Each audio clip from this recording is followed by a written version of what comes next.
Good afternoon, everyone. It's a very pleasure to be here again at the Science Business Conference. Thank you for the organization to organize such kind of very nice event. Let's start with the presentation of last year. As you can see, there are some differences. First of all, we had a new style, we invested in a new logo, we also invested in a new website. It's always a good start for a new beginning. Very important for us is that we enforced our team, because we are just engineers, just graduated, very fresh behind the ears, and we attracted an experienced CEO. His name is Hessel, 36 years old. From his 18 years old, he was doing starting enterprises. He's a real experienced entrepreneur. So for us, it was really an important step last year. One of the big benefits of having a global crisis is that you get time. You get time for free because people are not really interested anymore in your product. So we use that time to develop our design, to improve our design. On the left side you see the Czech people, on the right side Belgian people, on the top side my brother and Hessel, doing real designing stuff at the whiteboard. We spent a lot of time, a lot of afternoons to finalize our side wings. With this as a result, we are very happy with this mechanical design. So more details about that part.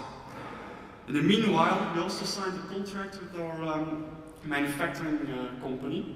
It's a technical partner from the Czech Republic, and it's also one of the big benefits of having a global crisis is that you can even make profits out of negotiating a contract. So we earn money with, they even invest in our product. So because big companies are always looking to new opportunities, new ideas to make new business. And that's also has a big benefit for our company. Here you see the molds being prepared in Czech Republic, really big aluminium pieces. The first side wings are produced. Then we visit the factory to check the mechanism, see if everything is alright. But then we also had some issues because of the panels were not that stiff enough.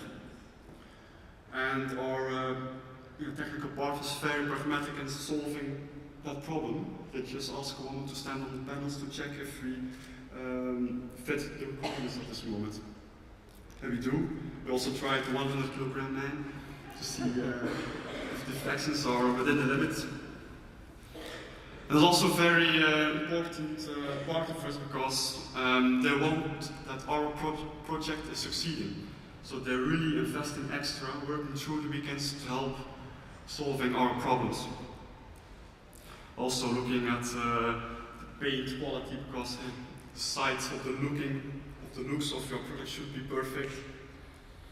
And this is it, the first introduction on Trailer Fair in Belgium. It was a major success because our client, of our partner, won the Innovation Award with our side wings.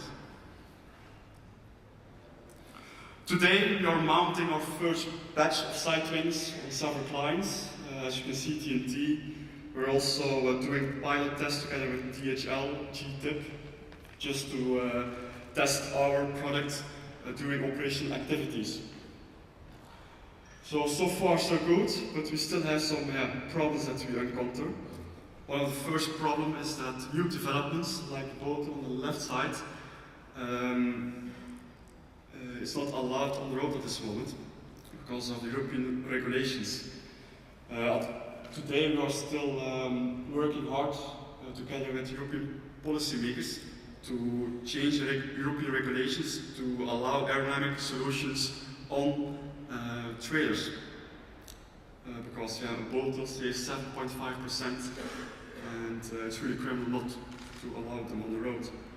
But perhaps more a practical question I would like to answer this afternoon is how do you deal with the several levels of acceptance? Because if you have contacted the first client or a big organization, like big transport company, like in our case, you have to convince the acquisition purchasing director, you have to convince the financial director, then you have really nasty people from the legal department, also the fleet owner, and of course the end users, in our case the truck drivers.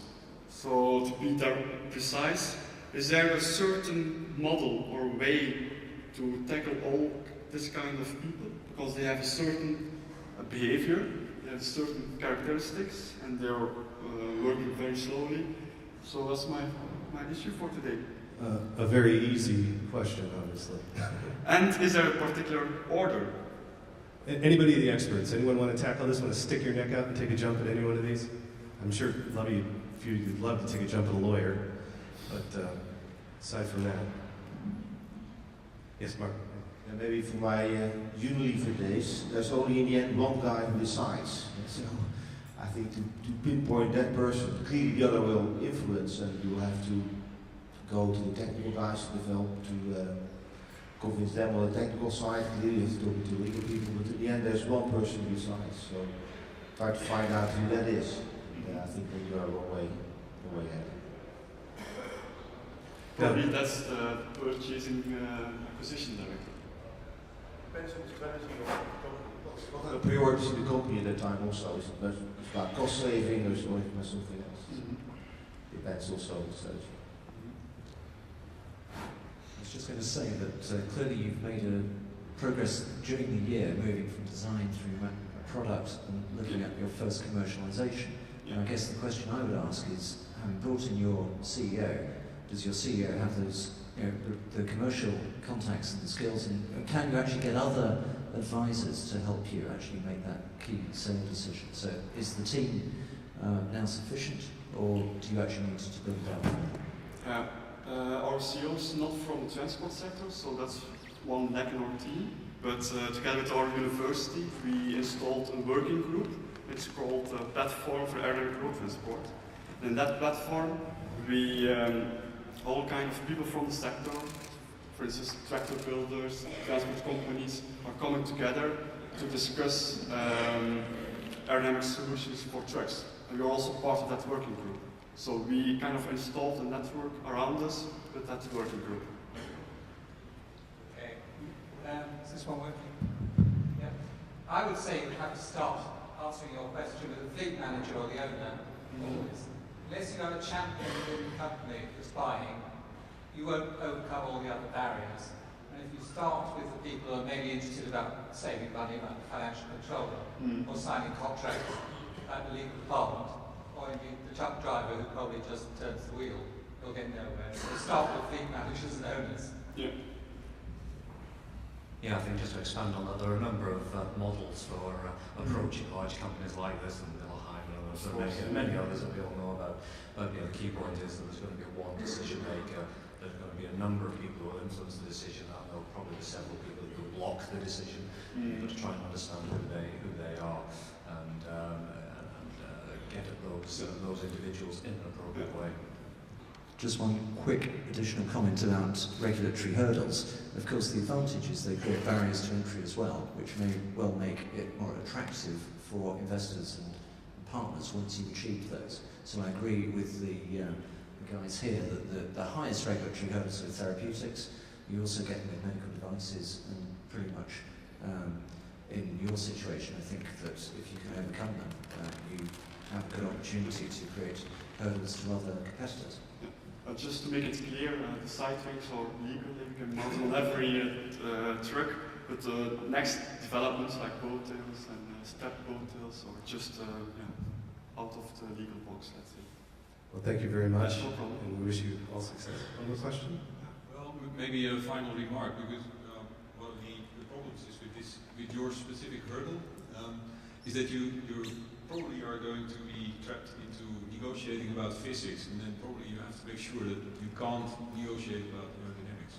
So you have to get the whole hurdle jumped and not only half of it. Yeah. Okay. Thank you. Thank you very much.